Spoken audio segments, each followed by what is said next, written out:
చంద్రబాబు సాక్షాత్తు నిన్న బహిరంగ సభలో మాట్లాడుతూ ముఖ్యమంత్రి గారిని పట్టుకొని అమ్మ మొగుడు ఇట్లాంటి మాటలు చాలా బూతులుగా ఆయన మాట్లాడినటువంటి తీరు, ప్రచారంలో ఉన్నటువంటి కార్యకర్తల మీద దాడులు చేసుకుంటూ ఆఫీసులో లోపల ఇంట్లో హోమ్ మినిస్టర్ ఉంది, ఆవిడ్ని కొట్టాలి అనేటటువంటి దాంతో మీరు తలుపులు పాలగొట్టి కర్రలతోటి దాడి చేసేటటువంటి ప్రయత్నం చేశారంటే ఇదెంత దుర్మార్గమైనటువంటి విషయం.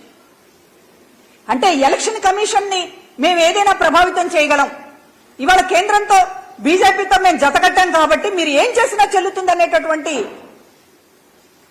ఒక పరిస్థితిలో మీరేమన్నా ఉన్నారా?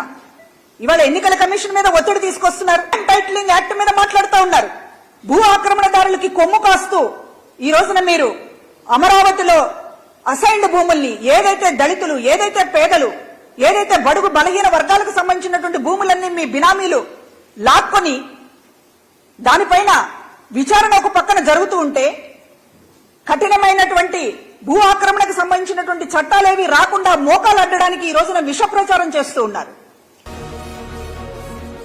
ఈ వీడియో కానీ మీకు నచ్చినట్లయితే లైక్, కామెంట్, షేర్ చేయండి. మరిన్ని అప్డేట్స్ కోసం సబ్స్క్రైబ్ చేయండి.